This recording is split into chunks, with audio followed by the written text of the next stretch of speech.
Trecho do livro 300 Luas, de Lucas Bora. O celular do Carlos tocou. Era o pastor Eduardo querendo saber o que havia acontecido. Carla pediu para que ele ligasse para tentar acalmá-lo. Ao explicar o que houve, o pastor lhe disse: "Você deve perdoá-la pelo momento de fraqueza." "Como vou perdoá-la se ela nem me pediu perdão? Eu não tenho sangue de barata. Lembro exatamente o que eu vi e não sei se consigo perdoar", desabafou Carlos. "Vou falar com a Carla para ver como ela está e te ligo de volta. Quero conversar pessoalmente com você." Perto do meio-dia, o pastor Eduardo mandou mensagem ao Carlos, convidando-o para saírem almoçar e conversar um pouco. Se encontraram às 13 horas em um restaurante no bairro de Santa Felicidade, região onde o pastor morava com a esposa Maura. Ele era um pastor jovem da Igreja Batista com formação em 2 faculdades, jornalismo, que estudou com Carlos, e teologia, após ter sido aprovado no exame da Ordem dos Pastores, assumiu como pastor titular em uma igreja batista na Grande Curitiba. Homem estudioso da palavra e dedicado à sua esposa e à igreja. "Já sabe o que vai fazer, Carlos?" perguntou o pastor, enquanto um garçom colocava travessas com comidas sobre a mesa. "Confesso que estou perdido, meu amigo. Realmente fui pego de surpresa. Te peço para pensar bem antes de tomar qualquer decisão. Ore e mesmo quando decidir, conte até 10 antes de tomar qualquer atitude." Os dois se serviram, fizeram uma breve oração silenciosa a Deus, dando graças pelo alimento, e começaram a comer em silêncio. Sabe, Eduardo, estou um pouco melhor. Confesso que já chorei, bebi, pensei em sair pelo mundo, mas aí percebi que realmente todas as coisas acontecem com a direção ou permissão divina. Pensar dessa forma é bom. Confie em Deus, porque Ele certamente não perdeu o controle da tua vida.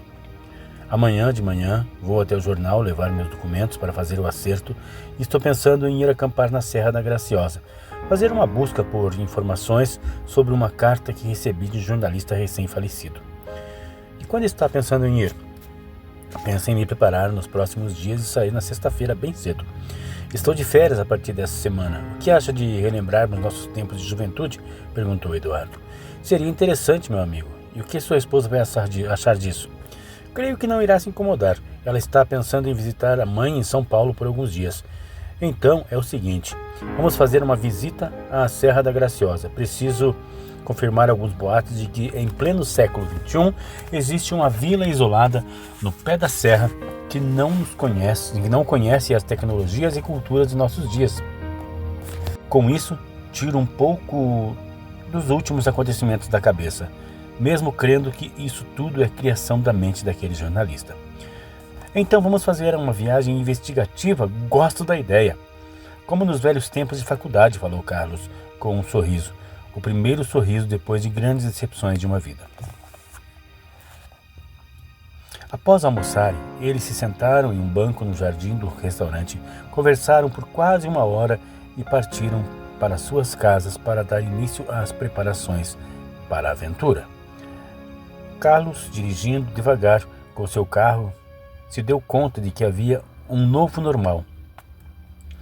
Pessoas andando de máscaras de proteção facial por todos os lados, várias casas de comércio fechadas em obediência a um decreto ou por ter falido devido à crise causada pela pandemia de coronavírus, muitas placas e faixas de aluga-se na frente de prédios comerciais. Percebeu que em apenas uma quadra tinha mais de 5 imóveis para alugar e 2 para vender. Chegou em casa e deu de cara com o silêncio ocasionado pela ausência das crianças e da esposa. Deitou-se no sofá para descansar um pouco ao som de Mozart em um toca-fitas de vinil antigo. Dormiu e novamente sonhou. Desta vez, Carlos, já adulto, estava na estrada entre a roça e a casa da família. Ele parou e de longe viu seu pai e seus irmãos carpindo e ele mesmo, ainda criança, sobre o tronco. Continuou observando sem fazer parte dos acontecimentos, apenas como um espectador. A cascavel saiu lentamente debaixo do tronco, onde o pequeno Carlos estava, e foi em direção à estrada. Ao chegar no caminho, uma ovelha deitada no meio da estrada e a cobra foi direto sobre ela, preparada para dar o bote. Porém, quando a cobra estava a alguns centímetros do pescoço, a ovelha levantou a cabeça e olhou firmemente para ela. Seus olhos brilharam como fogo, atingindo a víbora com um brilho e fez a cobra se contorcer por alguns segundos e morrer na hora. A ovelha tentou levantar, porém estava com as duas pernas quebradas e não conseguiu se mover. Neste momento, Carlos acordou tentando entender o que seus sonhos significavam. Ficou o dia todo com aquele pensamento na cabeça. Não sabia se aquilo significava algo importante ou era apenas consequência de seu recente problema com a esposa, já que sua mente não sossegava diante da novidade da decepção e solidão. Próximo da noite, Carlos foi até o jardim, tirou a lona que cobria um jipe antigo, deu um leve tapa na capa do motor e falou: "Se prepare que vamos passear, meu amigo." Com a chave, entrou no carro que há tempos não era usado. Tentou ligá-lo, porém a bateria estava descarregada. Saiu, pegou outro carro, um Honda Civic branco, colocou em frente do jipe, tirou um cabo do porta-malas e conectou as baterias dos dois. Ligou o carro, e deixou ligado por uns 5 minutos. Só então entrou no jipe para tentar ligar novamente. Dessa vez pegou de primeira. Mesmo o jipe estando ligado, depois de mais ou menos 5 minutos, desligou o outro carro, tirou o cabo e guardou o Honda na garagem. Depois entrou no jipe e saiu para a rua. Ao perceber que a bateria já estava restabelecida, foi até um posto de combustíveis, calibrou os pneus, trocou o óleo, filtros e encheu o tanque de combustível. O carro estava pronto para a aventura. Ligou para o Eduardo.